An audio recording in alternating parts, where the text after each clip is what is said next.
नमस्कार, सुबह के 9 बजने वाले हैं। वक्त है 9 की 9 खबर का और मैं हूं आपके साथ विभा उपाध्याय। गोपालगंज स्थित गंडक नदी में लापता हुई 7 साल की बच्ची की तलाश में एनडीआरएफ की टीम पहुंच चुकी है। 3 दिनों से लगातार लापता बच्ची की तलाश में रेस्क्यू ऑपरेशन चलाया जा रहा है। वहीं लापता बच्ची का कोई सुराग नहीं मिलने से परिजनों में कोहराम मचा हुआ है। एक्सक्लूसिव तस्वीरें इस वक्त रेस्क्यू ऑपरेशन की आपके टीवी स्क्रीन पर। आपको बताते चलें कि बैकुंठपुर थाना क्षेत्र के सलेमपुर घाट पर 15 जुलाई की तारीख थी जब शीतल राय की पुत्री अंकिता कुमारी डूब गई, जिसके बाद जिला प्रशासन के निर्देश पर एनडीआरएफ की टीम आज पहुंची हुई है और लापता बच्ची की तलाश में रेस्क्यू ऑपरेशन इस वक्त चलाया जा रहा है।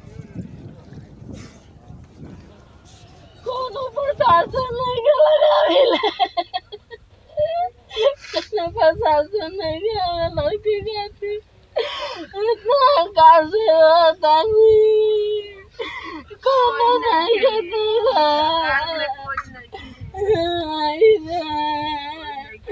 लड़की जाए। मधुबनी के फुलपरास अनुमंडल की पुलिस ने बाइक चोर गिरोह का पर्दाफाश करते हुए चोरी की 10 बाइक को बरामद किया है। पुलिस ने अलग अलग थाना क्षेत्रों में दबिश देकर बाइक चोरी के मामले से जुड़े 7 आरोपियों को धर दबोचा, जिनकी निशानदेही पर चोरी की 10 बाइक बरामद की गई है। तस्वीरें आपके सामने। बाइक चोर गिरोह का पर्दाफाश किया गया। 7 आरोपी पुलिस के हत्थे चढ़े हैं जो कि बाइक चोरी की घटनाओं को अंजाम दे रहे थे। चोरी की 10 बाइक भी इनके पास से बरामद की गई है।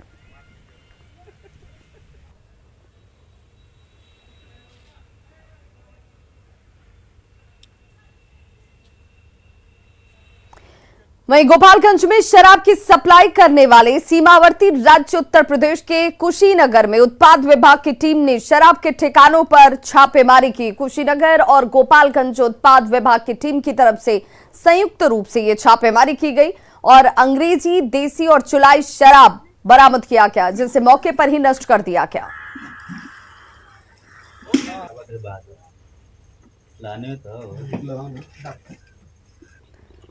अरवल के कलेर में शराब लदे ट्रक को जब्त किया गया है। ट्रक के भीतर बॉक्स बनाकर विदेशी शराब को छिपाकर रखा गया था। ट्रक पर 353 कार्टन शराब बरामद किए गए हैं, जिसकी कीमत तकरीबन 56 लाख रुपए बताई जा रही है।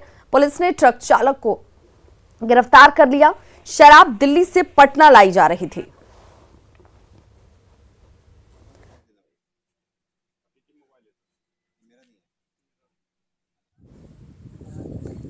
तो ये वो तस्वीर जिस ट्रक में तहखाना बनाकर, बॉक्स बनाकर शराब की तस्करी की कोशिश की जा रही थी। ये शराब दिल्ली से पटना लाई जा रही थी। 353 कार्टन शराब देखिए कैसे यहां पर छिपाकर लाने की कोशिश में ये लोग थे, जिसकी कीमत तकरीबन 56 लाख रुपए बताई जा रही है।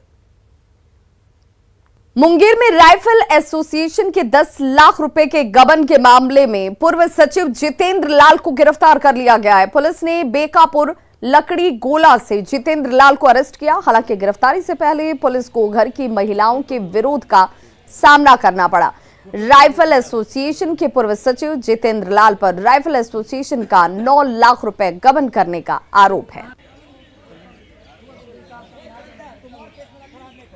पूर्वी चंपारण के पताही में बच्चों के निवाले पर माफियाओं की नजर लगी हुई है। पताही प्रखंड का एक वीडियो सोशल मीडिया पर तेजी से वायरल हो रहा है, जिसमें डिलीवरी बॉय रात के 9 बजे स्कूल में एमडीएम का चावल गिरा रहा है।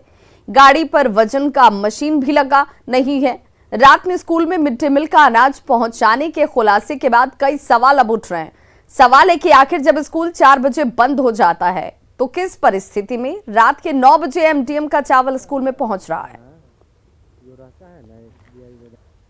रात्रि में नियम है क्या एनडीएम का चावल उतारने का? रात्रि में नियम नहीं सर, हमको ऊपर से आदेश आया है कि 40 को स्कूल में देना है हमको।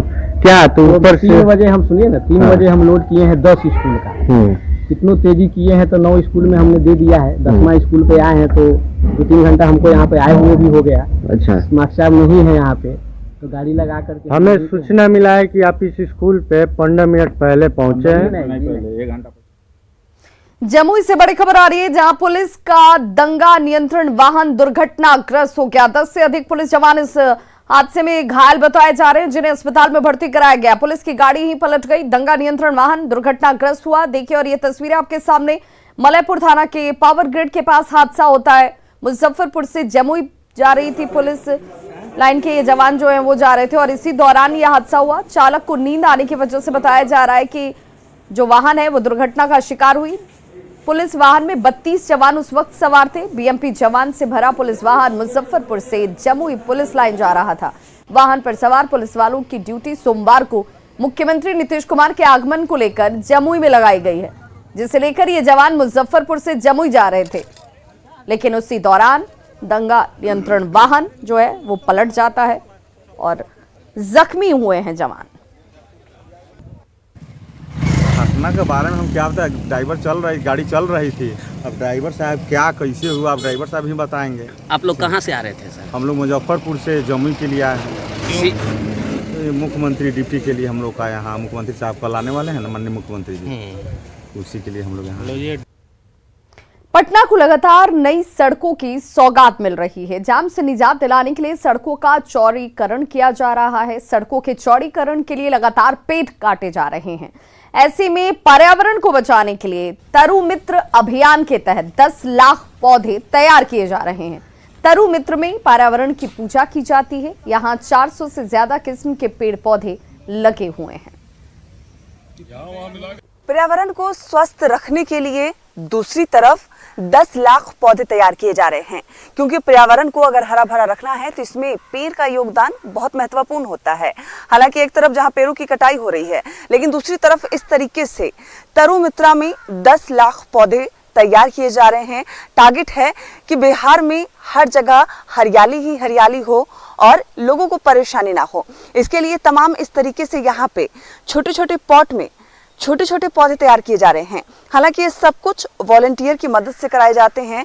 जो स्कूल के बच्चे होते हैं, कॉलेज के स्टूडेंट होते हैं, वो तमाम लोग जिन्हें पर्यावरण को बचाना है, जिन्हें अपने बिहार को हरा भरा रखना है, वो यहाँ पे आकर काम करते हैं। और इस तरीके से जो पौधे तैयार किए जा रहे हैं, ये तमाम पौधे महत्वपूर्ण स्थानों पर लगाए जाएंगे। टारगेट यही है कि जहाँ भी पेड़ की कमी होगी, जहाँ भी हरियाली की कमी होगी, वहाँ ये पौधे ट्रांसफर किए जाएंगे और वहाँ लगाए जाएंगे। हालांकि अभी जो तरु मित्रा है, यहाँ पे तरु मित्र में हजारों से ऊपर छोटे छोटे पौधे तैयार कर लिए गए हैं। 10 लाख का टारगेट यहाँ रखा गया है ताकि पूरे बिहार में ये हरियाली फैलाई जा सके।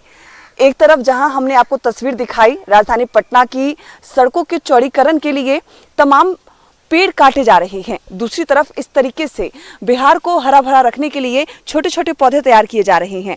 करीब 10 से 15 हज़ार पौधे हम लोगों ने तैयार कर लिए हैं। पिछले 2 हफ्ते से हम लोग काम कर रहे हैं। कुछ वॉलंटियर्स को भी मोबिलाइज़ किया है कुछ कॉलेजेस से, जैसे आर्ट्स कॉलेज है, पटना वुमेंस कॉलेज है, मगध महिला कॉलेज के कुछ बच्चे आ रहे हैं, मदद कर रहे हैं। और but this is not enough, we need more volunteers, ताकि हम लोग जो हमारा टारगेट है 10 लाख का, क्योंकि साल में हज़ारों पेड़ काट दिए जाते हैं जैसा आपने बताया डेवलपमेंट को लेकर के, और हमें उनसे कई गुना पेड़ लगाना ज़रूरी है क्योंकि सावन का महीना आ चुका है। तमाम कई ऐसे कॉलेजेस हैं, art college, Patna women's college, जहाँ के जो स्टूडेंट्स हैं, क्योंकि तरु मित्रा में स्पेस इतना नहीं है कि 10 लाख पौधे तैयार किए जा सके। स्पेस के मुताबिक तमाम कॉलेज से MOU साइन हुआ है जहां पौधे तैयार किए जा रहे हैं। बस मकसद एक ही है, उद्देश्य एक ही है कि बिहार को हरा भरा रखना है, क्योंकि जिस तरीके से पेड़ों की कटाई हो रही है, पेड़ों की कमी ना हो, हरियाली की कमी ना हो, इस मकसद से यहाँ पौधे तैयार किए जा रहे हैं। जहां भी जरूरत होगी ये छोटे छोटे पौधे वहां लगाए जाएंगे और पर्यावरण को हरा भरा बनाया जाएगा। विनीता मिश्रा, न्यूज़ 18 पटना। भारत को इस्लामिक स्टेट बनाने की कोशिश से जुड़े PFI और STPI मॉड्यूल के खुलासे के बाद हर रोज नए चेहरे सामने आ रहे हैं, लेकिन STPI अभी भी मानने को तैयार नहीं है। STPI के प्रदेश सचिव का कहना है कि ये सब निराधार बातें हैं और वास्तविकता से इसका कोई सरोकार नहीं है। इसका कोई वास्तविकता से कोई संबंध नहीं, काल्पनिक बात है। 2047 कोई हमारा मॉड्यूल नहीं है। हम पॉलिटिकल पार्टी हैं, जैसे अन्य पॉलिटिकल पार्टीज काम करती हैं, हम उसी तरह काम कर रहे हैं, उसी तरह हमारे सदस्य बन रहे हैं, उसी तरह हमारे कैडर्स और मेंबर्स बन रहे हैं। हम लोग इलेक्शन फाइट करते हैं और हम संविधान पे विश्वास रखते हैं। बिहार में PFI और STPI के प्लान 2047 को लेकर पूरे बिहार में हर कैंप है। ये कटिहार जिला के हसनगंज थाना है और इस थाना क्षेत्र का इसलिए जो रेड हो रहा है यहाँ कनेक्शन इसीलिए महत्वपूर्ण है क्योंकि एसडीपीआई के और पीएफआई के कई बड़े नेताओं के जो आवास स्थल है इसी थाना क्षेत्र से जुड़ा हुआ है। हालांकि अब तक यहाँ इस थाना क्षेत्र में जो पीएफआई और एसडीपीआई के बड़े नेता हैं उन लोग के आवास पर छापेमारी नहीं हुए, लेकिन हो सकता है कि आने वाले समय में एक बड़ी कार्रवाई कटिहार के इस थाना क्षेत्र से दिखने को मिले। सुब्रत, न्यूज़ 18 कटिहार। और बड़ी खबर इस वक्त झारखंड के चाईबासा से आ रही है, जहां पीएलएफआई पर पुलिस का लगातार शिकंजा कसता जा रहा है। पिछले दिनों जहां पुलिस ने हार्डकोर नक्सली और पीएलएफआई के area commander Noel Sandi Purty को AK-47 के साथ गिरफ्तार किया था, आज पुलिस ने पीएलएफआई के जोनल कमांडर और 2 लाख के इनामी नक्सली संतोष कंडूलना को गिरफ्तार कर लिया। पुलिस ने संतोष के पास से भी एक लोडेड AK-47 राइफल, AK-47 की 2 मैगजीन, 103 गोली, पीएलएफआई का रसीद बुक, 2 टच स्क्रीन और 6 पैड मोबाइल बरामद किए गए हैं। गिरफ्तार नक्सली संतोष पर कई थानों में 33 से ज्यादा मामले दर्ज हैं और इस पर 2 लाख का इनाम भी घोषित किया गया था।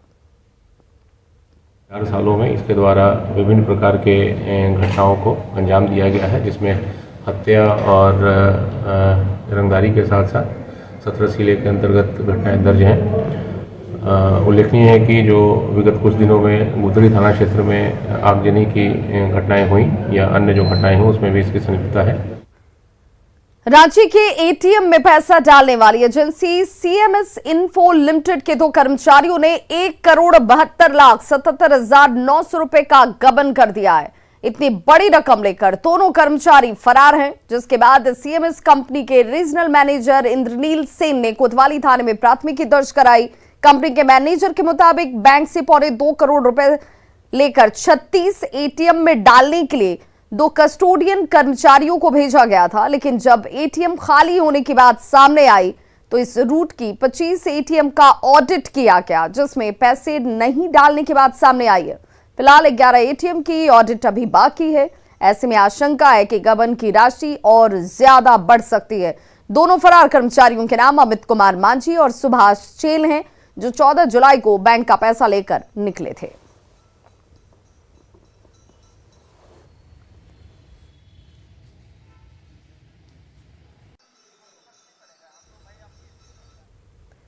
विश्व प्रसिद्ध श्रावणी मेला शुरू होने के साथ ही कांवरियों की काफी भीड़ देखी जा रही है। कांवरिया बाबा धाम तक जाने के लिए भागलपुर, मुंगेर और बांका से होकर गुजरते हैं। सबसे ज्यादा कांवरियों को 55 किलोमीटर बांका में चलना पड़ता है। कई इलाके यहां नक्सल प्रभावित क्षेत्र में हैं, लेकिन कांवरियों के लिए सुरक्षा के पुख्ता इंतजाम किए गए हैं।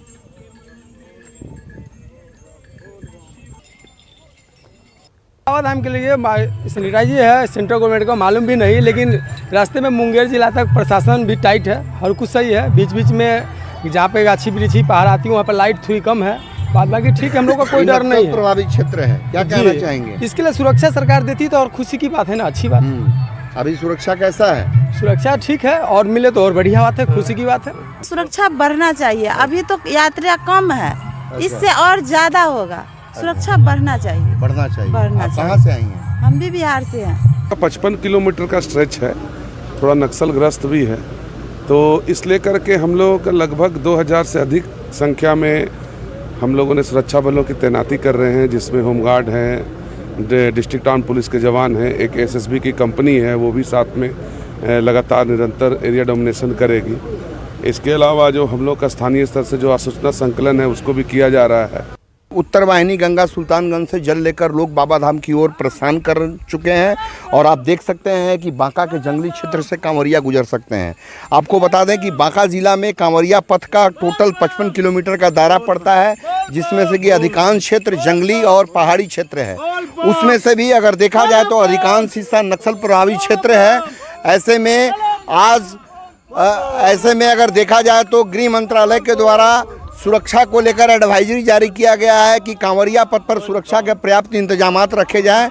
अगर बात की जाए तो जिला प्रशासन का दावा है कि कांवरियों की सुरक्षा के लिए 2000 पुलिस के जवान तैनात किए गए हैं। पूरे क्षेत्र को 13 अस्थायी थाना क्षेत्र में बांटा गया है। नागेंद्र, न्यूज़ 18 बांका। पटना में आज फर्स्ट स्केटिंग मैराथन आयोजित किया गया, जिसमें 3 साल से लेकर 13 साल की उम्र के 300 बच्चों ने भाग लिया। फिट इंडिया स्कीम से प्रेरित इस आयोजन का मकसद राज्य में स्केटिंग को लेकर लोगों को जागरूक करने के साथ ही बच्चों में छोटी उम्र से ही हेल्थ केयर को डेवलप करना है। देखिए संवाददाता ऋतु रोहिणी की रिपोर्ट।